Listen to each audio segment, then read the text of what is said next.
Jesucristo cura, resucita y libera. Y pide que nosotros hagamos lo mismo en lo que esté en nuestras posibilidades. Es decir, cambiemos la vida, defendamos la vida, hagamos mejorar la vida de las personas y la nuestra. Y también devolvamos la dignidad a aquellos con los que nos encontremos. Recibe, como ya sabes siempre, un gran abrazo de paz. Saludos. Cuando le toca a San Pedro definir a Jesucristo, lo hace con una frase preciosa.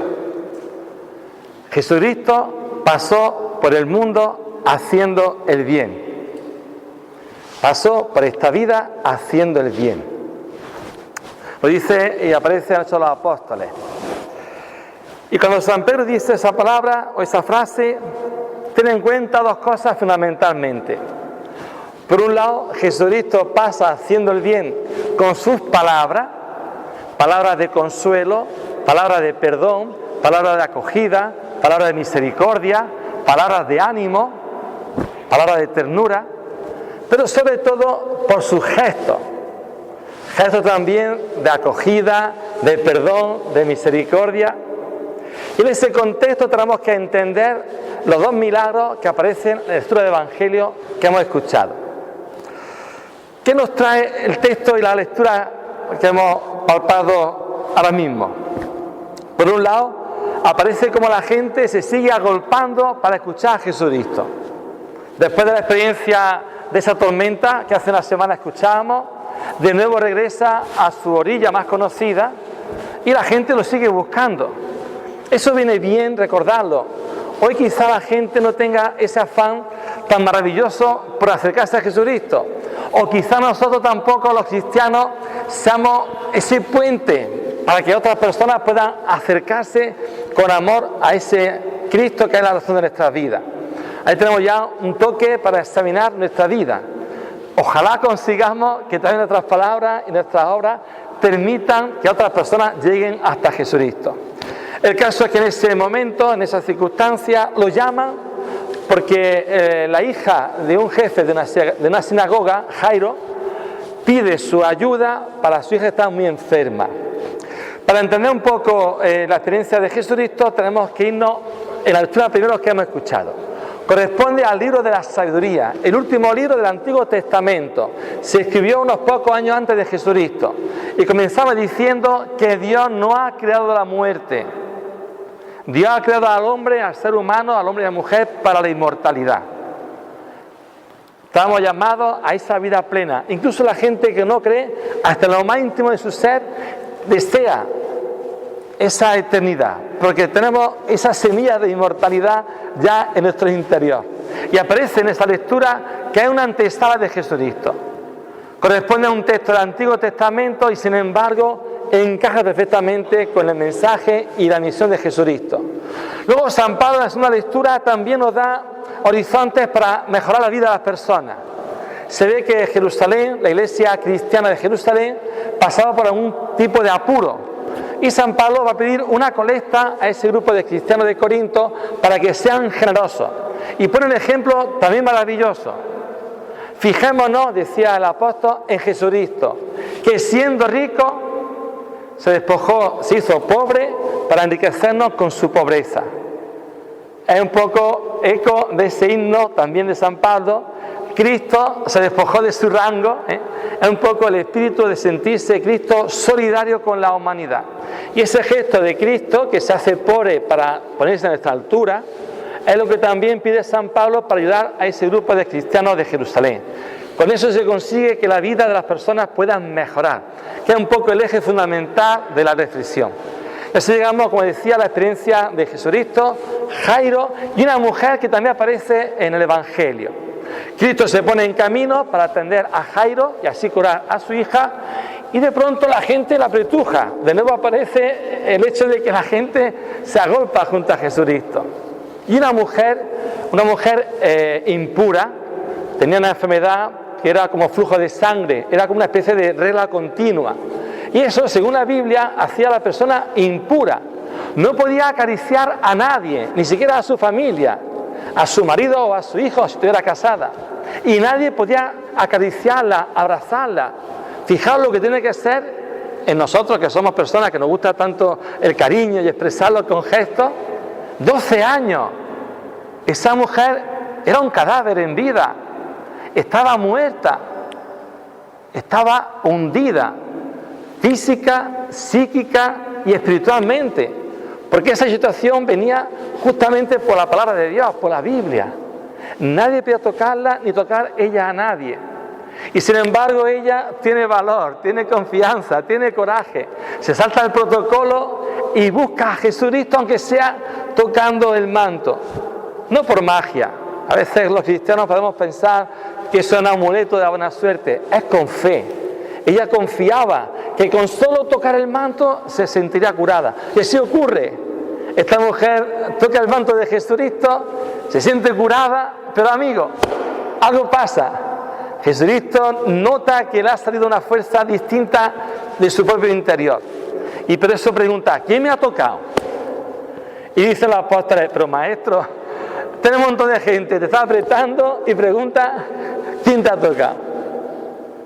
Porque Cristo notó en esa mujer que lo buscaba con un corazón sincero, con un corazón de confianza, con un corazón de cercanía. Y Cristo lo palpa, Cristo lo siente. Y por eso la pobre mujer se siente un poco avergonzada y al final dice, he sido yo. Y Cristo le dice, tu fe te ha curado, tu confianza en mí te ha curado. Esa fe tuya es liberación, es esperanza, es consuelo, es compromiso y lo has conseguido. Así pues encontramos esa fuerza y ese ejemplo de esta mujer que se siente liberada. Y Cristo le dice, levántate. La pobre mujer se sentiría casi de rodillas por no querer molestar y ves que se sintió descubierta. Y Jesús dice, levántate. Y también Jesús nos dice a nosotros lo mismo, levántate. Levántate de tu angustia, de tu miseria, de tus soledades, de tu desgana, de tus frustraciones. Levántate. No permanezca en tierra, no permanezca hundido o hundida. Levántate, ten el corazón de águila. No puedes quedarte como un simple polluelo en el corral escarbando. Levántate, tu mirada es un poco y mucho más elevada de lo aparente. Digo esa frase porque después cuando Cristo cura y resucita a la hija de Jairo, también dice lo mismo, levántate. Hoy es un día para que nos sintamos levantados, para que nos sintamos hacia adelante, hacia arriba, porque tenemos confianza en el propio Jesucristo. ¿Qué ocurre entonces? Ya que queda la mujer sanada, Cristo sigue andando para atender a Jairo y a su hija. Y por el camino, la triste noticia, tu hija ya ha muerto. ¿Para qué molestar al maestro? Y ahora viene ya lo chocante.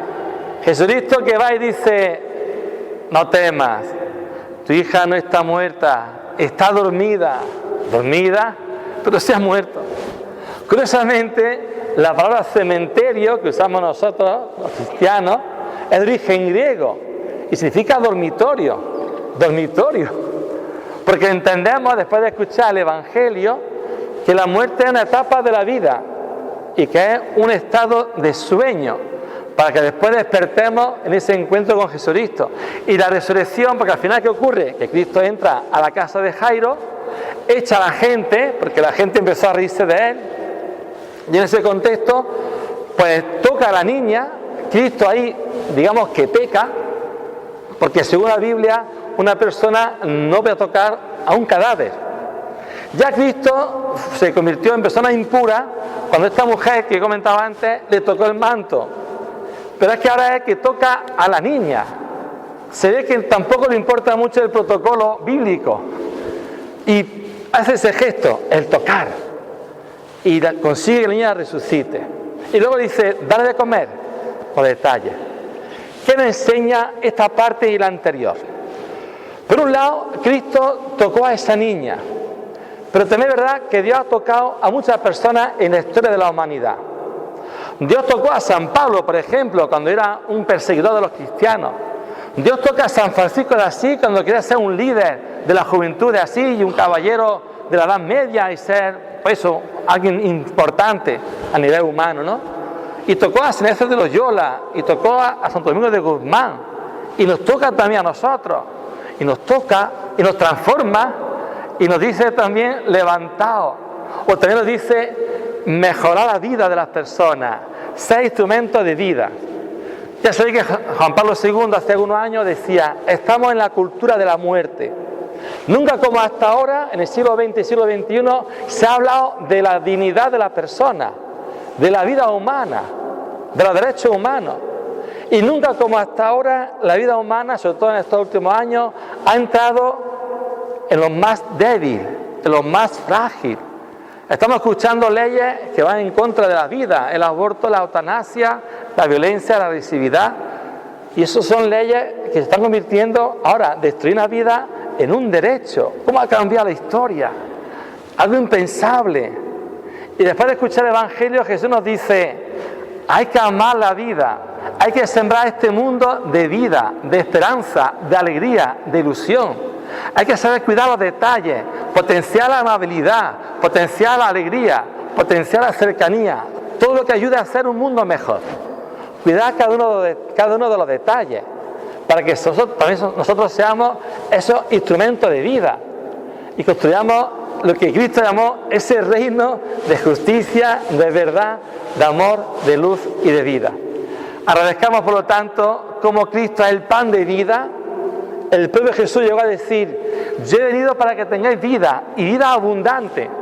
Y nosotros, siempre que estamos en la misa, al tomar el cuerpo de Jesucristo, nos llenamos de su vida, para que esa vida divina sepamos también contagiarla en cada uno de nuestros ambientes.